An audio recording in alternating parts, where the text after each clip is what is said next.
Hello दोस्तों, welcome back to the channel Horizon classes.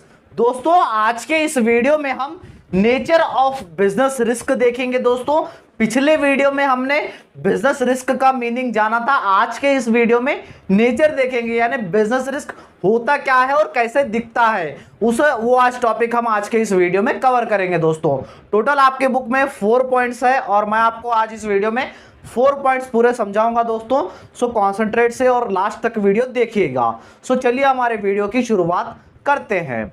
First nature है दोस्तों, business arises due to uncertainties. Business क्या है, business risk कैसे आता है? बिजनेस रिस्क आता है अनसर्टेनिटीज से। अनसर्टेनिटीज क्या होगा? Uncertainty refers to lack of knowledge about what is going to happen in the future.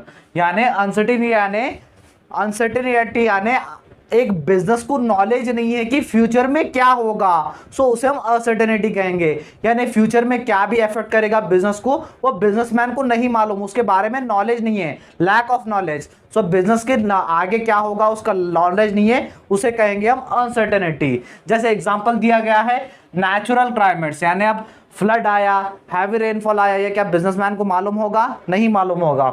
उसके बाद change in demand and prices, कौन से प्रोडक्ट का डिमांड बढ़ेगा घटेगा, कब कौन सा प्राइस बढ़ेगा या कम होगा, ये सब बिजनेसमैन को नहीं मालूम होता है। So change in government policy, government policy में क्या क्या चेंजेस आएंगे ये भी उसे नहीं पता। जैसे ही 5 इयर्स के बाद गवर्नमेंट चेंज होती है वैसे ही प्लान्स पॉलिसीज चेंज होते हैं, ये बिजनेसमैन को नहीं मालूम होता, तो ये भी एक अनसर्टेनिटी है।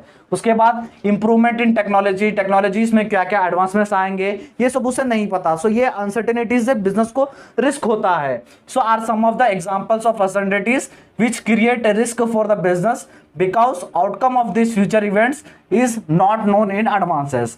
सो ये जो भी एग्जांपल्स है ये सब एग्जांपल्स है अनसर्टेनिटी की, जो रिस्क पैदा करता है एक बिजनेसमैन को। सो ये रिस्क पैदा क्यों करता है? क्योंकि इसका एडवांस में हमें नहीं मालूम होता है कि ये क्या जाके फ्यूचर में क्या अफेक्ट करेगा। सो इसलिए ये बिजनेस को रिस्क है, अनसर्टेनिटी से बिजनेस को रिस्क है। अनसर्टेनिटी यानी फ्यूचर का नॉलेज नहीं रहने को हम अनसर्टेनिटी कहते हैं। अगर नॉलेज रह गया तो हम ऑलरेडी प्रिपेयर रहेंगे, नॉलेज नहीं रहता इसलिए बिजनेस को रिस्क आता है। ये था हमारा first nature of the business risk. Second है risk is an essential part of every business. हर बिजनेस का पार्ट होता है रिस्क। रिस्क हर बिजनेस में रहता है। So every business has some risk, थोड़ा थोड़ा रिस्क रहता है हर बिजनेस को।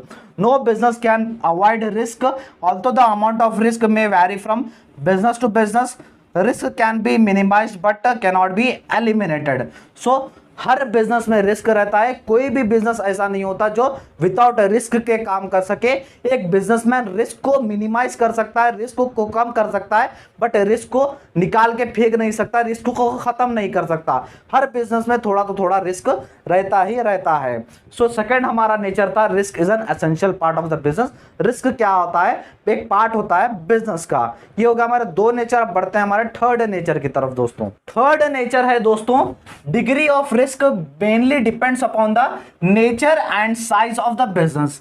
रिस्क क्या होता है? रिस्क डिपेंड करता है कि आपका बिजनेस का नेचर क्या है और आपके बिजनेस का साइज क्या है। So nature of the business that is type of goods and services produce and sold. Nature यानी आप किस तरह के गुड्स प्रोड्यूस कर रहे हैं या सेल कर रहे हैं। फैशन के गुड्स आप प्रोड्यूस कर रहे हैं या तो फिर टेक्नोलॉजी के ऑटोमोबाइल्स के प्रोड्यूस कर रहे हैं। सो इसे हम कहेंगे nature of the business. And size of the business, size यानी volume of production and sale, यानी आपका बिजनेस स्मॉल लेवल पे है, मीडियम लेवल पे है, स्केल लार्ज लेवल पे है, इसे हम कहेंगे size of the business are the main factor which determine the amount of risk in the business।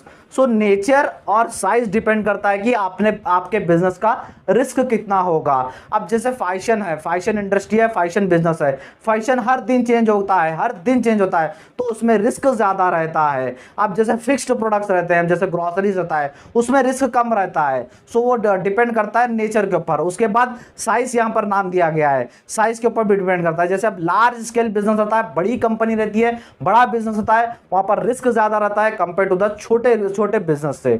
So risk depend करता है degree, nature and size of the business के ऊपर। उसके बाद फोर्थ एंड लास्ट है अपना risk. Profit is the reward for risk taking. जितना आप रिस्क लोगे आपको उतना प्रॉफिट होता है। सो ये कभी कभी एप्लीकेबल होता है और कभी लॉस भी होता है, बट ज्यादा टाइम जब भी आप प्रॉफिट ज्यादा कमाना पड़ता है, रिस्क चाहते हो तो आपको प्रॉफिट मिलेगा। सो दोस्तों लास्ट है no risk no gain is the an old age principle which applies to all the type of business. जैसे हमारे ओल्ड एज में कहा जाता था कि ये प्रिंसिपल है, बहुत ही पहले जमाने से चलता आ रहा है कि जितना रिस्क लोगे उतना बिजनेस होगा, अगर रिस्क नहीं होगा तो भी आपको प्रॉफिट भी नहीं होगा। So greater the risk involve in a business higher is the chance of the profit. जितना एक बिजनेस में रिस्क रहेगा, जितना ज्यादा रिस्क रहेगा उतना ज्यादा प्रॉफिट आपको मिलेगा। A businessman undertakes risk under the expectation of higher profit. So एक बिजनेसमैन क्या करता है, बहुत ही ज्यादा रिस्क लेता है ताकि उसे वो एक्सपेक्ट करता है कि मुझे उससे ज्यादा प्रॉफिट मिले। जितना ज्यादा रिस्क होगा उतना ज्यादा प्रॉफिट मिलेगा। So profit is the reward for the risk taking. So जितना रिस्क लोगे उतना प्रॉफिट मिलेगा। रिस्क है तो प्रॉफिट है। ये एक एग्जांपल दूंगा मैं आपको, जैसे profit is the reward for risk taking. जैसे एग्जांपल के तौर पे जागवार और लैंड रोवर, पूरी कंपनी पूरी ठगी गई थी, यानी पूरी कंपनी बंद होने को थी। तब वो टाइम क्या किया, रतन टाटा ने उस कंपनी को खरीद लिया। अब देखिए वो कंपनी कितने टॉप पे है, यानी रतन टाटा अगर ले भी नहीं भी ले सकते थे क्योंकि वो कंपनी पूरी गिर गई थी, लेकिन रतन टाटा ने रिस्क लिया, कंपनी को खरीदा, और अब वो कंपनीज दोनों कहां पर है वो आप अंदाजा लगा सकते हैं। सो दोस्तों ये था हमारा बिजनेस रिस्क का नेचर।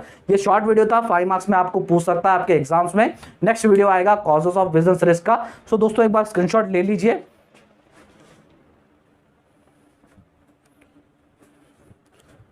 आई होप दोस्तों आपको ये वीडियो अच्छा लगा होगा। वीडियो अच्छा लगा तो वीडियो को लाइक कर दीजिए। और दोस्तों मैं क्लास 11th का बिजनेस स्टडीज सिलेबस स्टार्ट कर दिया था, 2 वीडियोस बचे हैं, वो 2 वीडियोस होगा तो फर्स्ट चैप्टर हमारा कंप्लीट होगा, पूरा सिलेबस भी कंप्लीट होगा। ऐसे वीडियोस आती रहेंगे। सो चैनल के साथ जुड़े रहिए, चैनल को सब्सक्राइब कर लीजिएगा दोस्तों, और अपने फ्रेंड्स के साथ भी शेयर कीजिएगा। Thank you so much.